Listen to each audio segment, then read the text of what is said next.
Well, good morning to you. A very, very warm welcome to our Tees Valley Community Church Sunday morning online service. Can I encourage you, if you haven't done so already, to press your share button at the bottom of your page. God's going to encourage us today through his word, and if we have the opportunity to share that with others, then I want to encourage us to take it. So press that share button right now. That would be a great blessing to many people.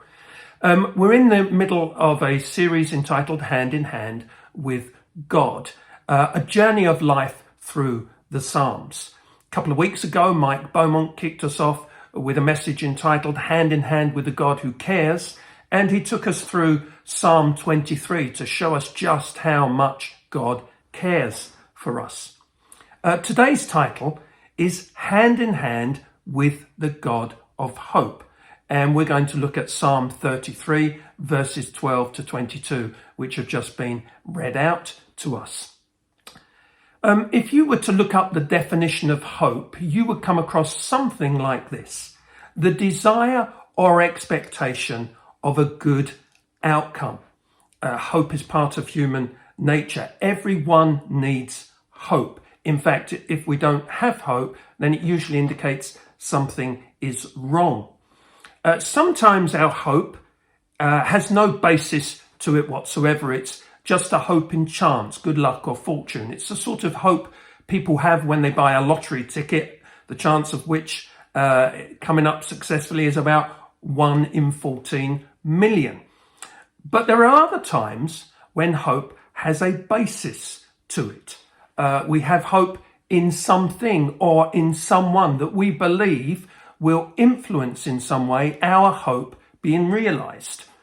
I want to suggest to you as well this morning that hope is a sort of continuum, a spectrum. At one end, we have what I call vain hope. That's V-A-I-N hope.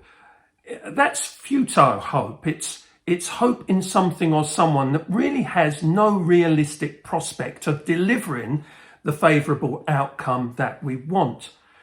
At the other end of the spectrum to vain hope, we have certain hope. Hope in something or someone that's a certainty, a guaranteed to deliver a good outcome.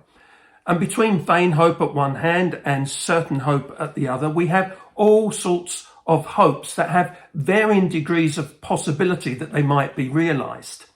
So an example of vain hope might be the story my mother tells of when I was 8 years of age, and I suggested to all the children on our street that I would be able to fly. If they wanted to see me fly, they should come at a certain time. They all gathered in the garden, and the thing that my mum remembers is seeing me on the garage roof with some cardboard wings, jumping off and flapping like crazy. It was a day when the hope of all of those children that gathered to see me fly was disappointed, because actually it was never a certain hope. It was always a vain hope. An example of a certain hope might be a student that was with us a few years ago called Naomi. Naomi was in her final year of study, and she was convinced she was going to fail her degree. She had a thread of hope that she might pass, and there were lots of anxiety and tears every time we saw her during that final year, and we would pray with her and say to her, hold on to that thread of hope that you're going to pass. And then when it came to results day, and we said to her, well, did you pass? She said, actually, I got a first, and I came top of the entire year. I was absolutely gobsmacked. I thought of all that wasted time of anxiety and all those wasted tears. And at that moment in time, I came to the conclusion that we had never been in the realm of a thread of hope. We'd always actually been in the realm of certain hope. Naomi was always far too clever, far too diligent, far too hardworking for there to be the remotest possibility that she would fail. With Naomi, we were always, when it came to passing her degree, in the realm of certain hope. Psalm 33 is about two types of hope. It's about vain hope and it's about certain hope. And we read about the vain hope in verses 16 and 17. Let's read those now. It says in verse 16, no king is saved by the size of his army. No warrior escapes by his great strength. A horse is a vain hope for deliverance. Despite all its great strength, it cannot save. Now we have to understand that the context of this verse is a period in history when kings went to war against other kings, when the size of your army mattered, when the strength of your warriors mattered, when being on the back of a strong horse in battle was far more preferable to being a mere foot soldier. The psalmist is saying, if you want certain hope, your strength and resources are not going to give it. They won't guarantee it for you. And of course, we've seen some of that with the current coronavirus pandemic. We've seen that people of power, people of fame, people who have many, many material resources aren't in any way protected from getting this virus. Those resources, that fame, that power is not able to deliver them. We saw Boris Johnson actually succumb to the virus and get seriously ill. We've seen other ministers, powerful men, get ill with the virus. We've seen prime ministers of other countries get the virus and celebrities as well. And then obviously for the 26,000 people that have died and for their loved ones, all the strength and resources of the UK government and of the NHS were not enough to protect them and to deliver them.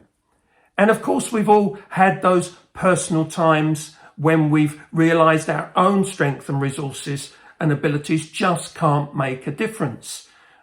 I was reading this week some notes from some journals, many that were many years old. Actually, I was reading a journal I'd made in January 1995 when I discovered our youngest daughter, Abby, who actually just was involved in leading our worship for us this morning, but where I found Abby at 22 months old, unconscious in her cot. And to cut a long story short, I took her to hospital. She was in hospital for weeks. She'd been in a hypoglycemic coma, and she was in hospital having huge numbers of investigations for very nasty metabolic diseases that the hospital thought might be the underlying cause of her being found unconscious. And I had written in my journal this week, I just feel so extremely vulnerable and helpless. I was a medical doctor at the time, but none of my knowledge could help her or save her. None of my medical connections or influences were able to help her in any way, shape or form. A feeling of helplessness, inability. No king, the psalm says, is saved by the size of their army. No warrior by their great strength. A horse is a vain hope. Despite all its strength, it cannot save. There are just many times in life and many different types of situations when neither your own strength, ability, resources, nor the strength, ability and resources of others we rely on can deliver the certain hope that we long for within those situations. In fact, there are many times when those things, our own resources, strength and power, are actually just a vain hope. They don't really make any difference at all. But Psalm 33 also talks about another type of hope. That hope at the other end of the spectrum to vain hope. A hope that has its basis in God. And the psalm shows us this hope is based on two things about God. Firstly, it's based on the fact that God sees. Let's read Psalm 33, verses 13 to 15. It says this, "From heaven the Lord looks down and sees all mankind. From his dwelling place he watches all who live on earth. He who forms the hearts of all, who considers everything they do." So the picture the psalm is giving us is obviously God created everyone, and it also tells us that God sees and watches everyone at every moment in time. And everything everyone does is seen and considered by God. And note, this is with particular reference to the heart. It says, he who forms the heart of all, who considers everything they do. In other words, God doesn't see everybody's actions. He also sees motives in the heart. He also sees desires and intent. Now, when I was a young child, my mother would tell me, be careful what you do because God's watching everything.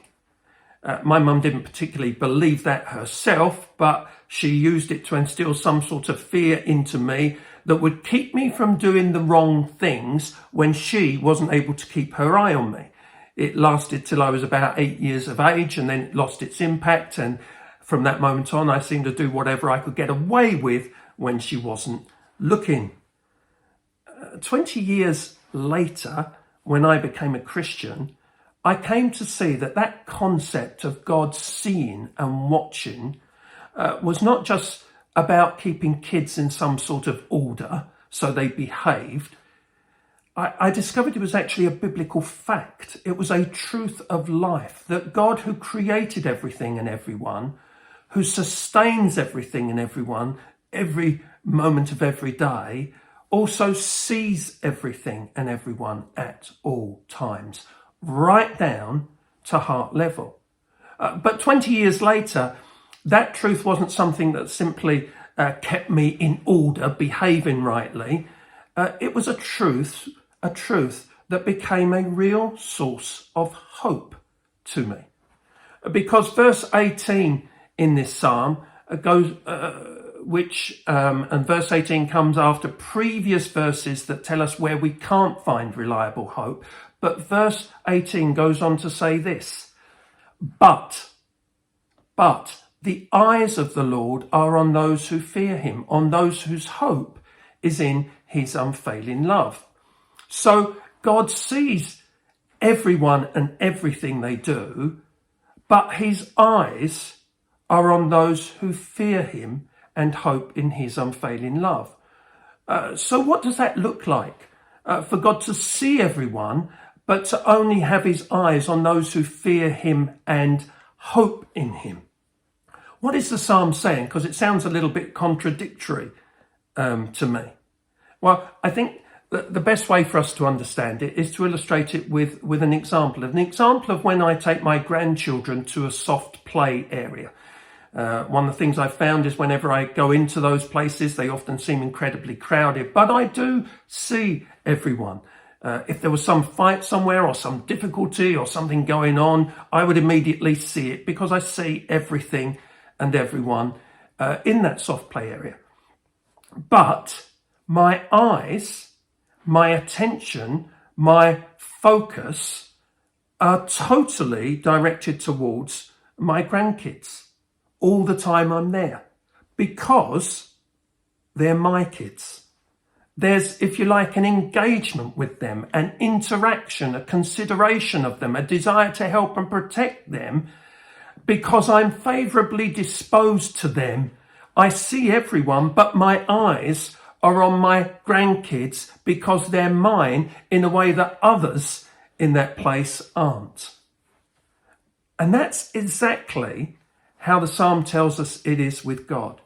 So whoever you are this morning, wherever you're at with God, whether you believe in God, whether you fear God, whether you have any hope in his unfailing love, whether you do or don't, whoever we are, complete atheists, God sees us every moment of every day, and he considers us. He considers us and what we do right down to heart level, whoever we are and wherever we're at with God, whatever we do or don't believe.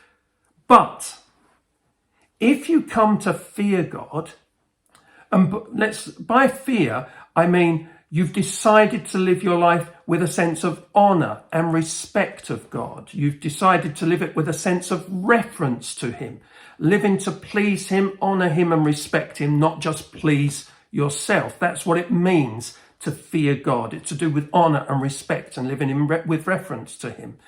But if you've come to fear God and Put your trust in his unfailing love. And remember, his unfailing love came to us through Christ's death and resurrection, which means if you've chosen to put your trust in his unfailing love, you've chosen to believe and receive Christ into your life, because that's the means through which God's unfailing love comes to us. If you've chosen to do that, then that fear of God, that trust in Christ, that trust in his unfailing love has shifted you. It's shifted you from being a loved part of his world and creation, which everyone is. It shifted you from being that to being a loved member of his family, to being a loved son or a loved daughter. That's the shift that's gone on. And that's underlined in many other scriptures. I've picked one, John chapter 1, verse 10 to 13, which does underline what we've just said. It says in verse 10, he, that is Jesus, was in the world, and though the world was made through him, the world did not recognize him. He came to that which was his own, but his own did not receive him. Yet to all who did receive him, to those who believed in his name, he gave the right to become children of God. Children born not of natural descent, nor of human decision, or a husband's will, but born of God. So that fear of God and that trust in his unfailing love shifts you from simply being someone he sees to someone he has his eye on. And that brings hope, because that means the maker and creator of the universe is not only seeing you as he sees everyone else. It means this: he's considering you. His attention, his affection is favorably disposed towards you. His care, protection, help is there for you, is personally focused on you. In much the same way as it is with me with my grandchildren in those soft play areas. That's how it is with God when you fear him and put your trust in his unfailing love. So the first reason for hope, if you fear God and if you've received and put your trust in Christ, is that God has his eye on you. And the second reason is one that we've repeatedly read in the psalm already, is that the one who has his eye on us only operates in one form of love, and that's unfailing love. That's love that never lets you down, it never wrongs you, and it never does you anything but good. Now, I love my wife and kids to bits, but my love towards them cannot be described as unfailing. I have at many times, in many ways, failed them. I've at times let them down. Sometimes I've had wrong responses and wrong reactions to them. And there are other times when I've just failed to do them the good that I should have done them. My love is good, but it could not be described as unfailing. But God's love is unfailing. The one who has his eye on you in a way that considers you does so with unfailing love. And that's why the psalm goes on to say this in verse 19 and 20. Actually, we'll read from verse 18. It says, "But the eyes of the Lord are on those who fear him, on those whose hope is in his unfailing love, to deliver them from death and keep them alive in famine. We wait in hope for the Lord, for he is our help and our shield." Those who fear God, those who put their trust in his unfailing love, will know, verse 20 tells us, his help. Will know, verse 20 tells us, his protection, because he's a shield to us. Will know, verse 19 tells us, rescue and deliverance, and not only in famine, but also in death. And recently we celebrated Easter Sunday, which is a fantastic reminder that God has kept his promise to do that, even in the face of death. We're reminded through the resurrection of Christ that death isn't the end for us. God has rescued us from death through and with his unfailing love. That help, that protection of God, that rescue and deliverance that flows from his unfailing love to those he has his eye upon is true in all sorts of settings and situations in life. During this time of lockdown, I found myself, probably like many others of you, doing a sort of massive clear out of the house, and we cleared out our loft, and there were all sorts of things in my loft, including bank statements back as far as 1985 that I needed to clear out. But one of the things that I came across was my journals. Since I became a Christian 40 years ago, I've always journaled. I've kept a sort of prayer diary and a diary of my reading of the Bible that has written down things God has been saying to me, or things I've been going through. And it was fascinating spending some time reading them, because as I read them, I discovered there were just countless examples, and I mean countless examples, of times when I had put my hope in God's unfailing love and found that time after time after time, God came through for us. And not always with the timing that I would have liked. Sometimes some of the trials and challenges went on longer than I would have liked them to have done. Sometimes not with exactly the anticipated outcome that I might have been expecting. But always God came through for us, always, in all these journals that I read over the years, with a sense of his goodness, his grace, his love, and his help. Time and time and time and time again. Of the countless examples that I could choose to share with you, the one that I've chosen to briefly share with you, I've simply chosen because someone specifically asked us out of the blue about this example this week. So I thought, well, that's a cue to share this particular one. It goes back to 2011. And this was in my journals as well. When Linda was discovered to have a breast lump, we went fairly urgently to the hospital because the GP felt it was a lump that was of some concern. The hospital did 2 types of scan, an ultrasound scan, an MRI scan.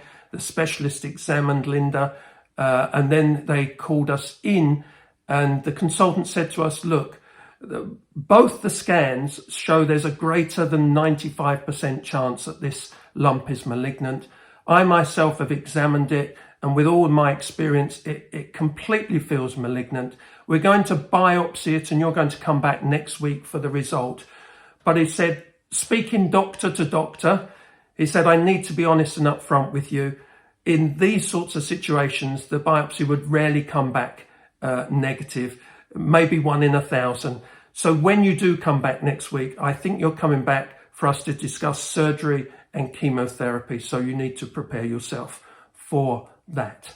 So we went away. Linda had the biopsy. We went away from that consultation, and we had a week. And it was a week in which we had nowhere else to put our hope other than to hope in God and in his unfailing love. And we prayed during that week, and others prayed as well. And when we went back the next week, the consultant was surprised. We were surprised. The biopsy was inconclusive.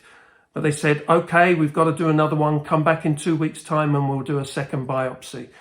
We continued to put our hope in God's unfailing love, continued to pray to him. And 2 weeks later, we went back to them, and they couldn't even find the lump to take a biopsy of. And they were so concerned about what they found, they wouldn't actually discharge Linda for a whole 6 months after that. We put our hope in God's unfailing love, and he'd come through for us in quite a miraculous and remarkable way. Many other people, of course, have experienced walking hand in hand with the God of hope.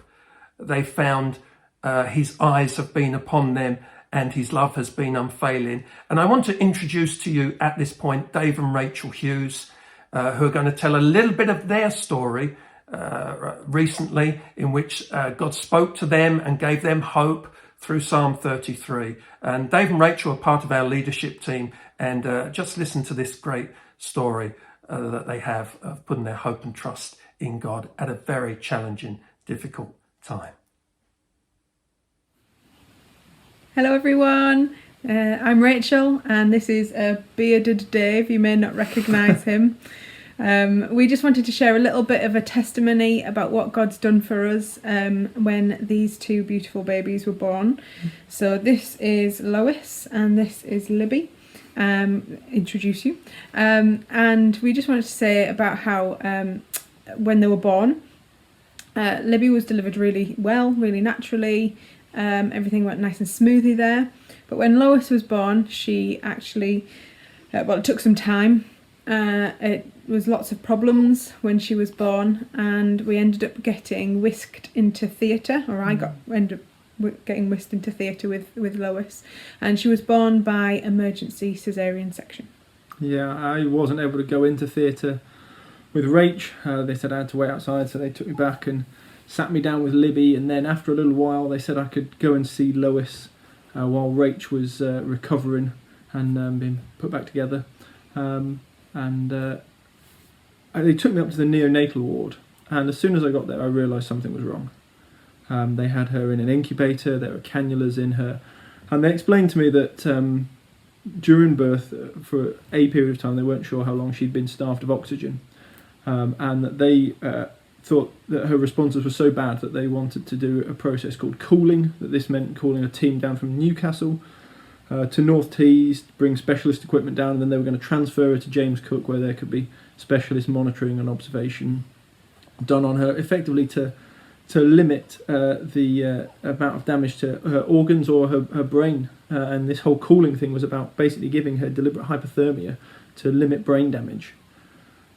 I mean, I was just absolutely knocked for six. The C-section was Rachel's, worst idea, and this was just another level again, really, wasn't it? Yeah, definitely. So Rach was still coming around. They took me back to the delivery room, and I didn't know what to do. I didn't know what to say. I didn't know what to pray. I just was pacing up and down. I began to turn to the Psalms, and I particularly turned to Psalm 33, walking around with Libby. And this is what I was reading from Psalm 33. It says this, it says, "We wait in hope for the Lord. He is our help and our shield. In him our hearts rejoice, for we trust in his holy name. May your unfailing love be with us, Lord, even as we put our hope in you." And I just had the most powerful encounter, Actually, when I was praying that out and declaring it out, not only did I feel like a transformation, but when I was praying it out, Libby wasn't crying. And when I wasn't, she was, even if I was talking about something else. So I kept doing it. And I had a powerful encounter with God. Yeah. And my encounter with God was when I was actually in the theatre, when they were trying to deliver before they put me under. I just felt a real sense of peace. Just that felt like God was in control of it. And then afterwards, when I woke up in the recovery suite, they brought Lois in to sort of say like a goodbye before she went to James Cook, and as they were leaving out of the door, I felt a real sense that God was saying, "I'm sending my archangels with her." So that was really powerful. Yeah. And then so that Lois did go, and we just kept praying out of this psalm, and they said that we could ring the next morning to sort of see what was happening. There was no point ringing overnight, but we could ring the next morning and see what happened. And so we'd spoken to a couple of people, and we were just praying and just declaring this out, that our hope and trust was in God. And so about 6:30 the next morning, we rang up, and they said, actually we want to wait for the ward round, but we think she seems okay. She's got normal responses. Her brain function, we've been monitoring her brain function all night, and there's no spikes or anything in it. And they hadn't had to cool her. Yeah, didn't have to cool her. They didn't cool her. And I was able to go over the next morning, and I was able to dress her. I was able to feed her for the first time. So we didn't, miss out on much. I mean, it was literally, this is the worst case scenario. We're cooling to limit damage to, I actually think she's okay. And one of the things that really highlighted how big that switch was when she did come back to North Tees to be back with us, and the team who had seen her originally really didn't trust that she was okay. Yeah, they were really shocked. Yeah, they were, sort of like really wanting to make 100% sure, and they monitored her for an extra day in neonatal and stuff just to make sure, because they'd seen what she was like when she came out of theatre. So she's our little miracle. Yeah, absolutely. And she's doing great now, isn't she? She's doing really well. Yeah, both feeding great, sleeping great. So we just want to say, a massive thank you to God. We just cannot, tell you the transformation in, that, few hours. But also just want to tell you the power, in the midst of what seem like hopeless circumstances, of actually, even when you don't know what to pray, turn into the Psalms is one of the most powerful things, and God will speak to you, and He can empower you, and He will work with you. It was such a privilege for us to be able to pray out and be part of what God did in that amazing miracle. And, we can tell you from our own experience and from many others that, if you put your hope and trust in God, it's a firm and a sure hope that will never let you down. Definitely. Bless you guys. Great to chat to you. Bye. Can you say bye? Bye. Good waving. Well, what a great story of Dave and Rachel putting their hope in the God of Psalm 33. So, in conclusion, Psalm 33 tells us there are two types of hope. There's vain hope and there's certain hope. And two places we can put our hope: in our own strength and resources, or in God, who sees all, but whose eyes are on those who fear Him, on those who trust Him. The God who sees all, but whose unfailing love for those is for those who fear and put their trust in Him. As I read through some of the journals from the past decades this week, I had this overwhelming sense that putting my hope in God over the years had never ever proved to be misplaced hope or hope in vain. I am so very deeply appreciative to God that through Christ, He has allowed me to walk this life hand in hand with Him, hand in hand with a God of amazing hope. So for those of you this morning that don't know God personally, I want to encourage you. I want to say this to you. God sees you and God loves you. And He wants you to walk your life hand in hand with Him. He wants you to know and experience personally His unfailing love. He wants you to personally know Him as your source of certain hope. And if that's you this morning, if you feel some sort of resonance, some sort of, yeah, that's me, I want to encourage you to do something after this meeting this morning finishes. I want to encourage you to go to our webpage. And that webpage is hope.tvcchurch.org.uk/find hope. If you go onto that webpage, you'll find a video of me, a 7-minute video, which explains how in 4 simple steps you can connect with God and put your hand in His hand. And then it gives you the opportunity to connect with us personally after that. So I want to encourage you, if you don't know God and you want to walk with Him, with His eyes upon you and His favour towards you, then take that step, visit that webpage and take those 4 simple steps. So if, however, you're here today and you already know God, I want to encourage you to remember this morning. Whoever you are, wherever you're at with God, remember you have His attention and affection. His eyes are on you. His unfailing love is for you. Continue to put your hope in Him. It will never be misplaced. It will never be in vain. Hope in God will always be a certain hope. So let me finish, if you will, by letting me speak over you prayerfully the last 3 verses of Psalm 33. And let me encourage you as I do that to bring before God any situation or person that you have some hope or aspiration in God for at this time, whatever it is. And let the words of these verses penetrate your spirit, penetrate the situation you're bringing before him, and inspire you to keep putting your hope in God. In the midst of this pandemic, in the midst of all the challenges we're facing, keep putting your hope in God. Let's pray. Let's pray, and let me speak the words of Psalm 33, just verses 20 and 22 over you. And they say this: wait in hope for the Lord. He is your help and your shield. In him let your hearts rejoice, for you trust in his holy name. May God's unfailing love be with you, even as you put your hope in him. Amen. Well, be blessed. Have a great week. Linda and I continue to pray for you all, and walk this coming week hand in hand with God, hand in hand with the God who cares for you, the God of Psalm 23, and hand in hand with the God of hope. Psalm 33. God bless you. Have a great week.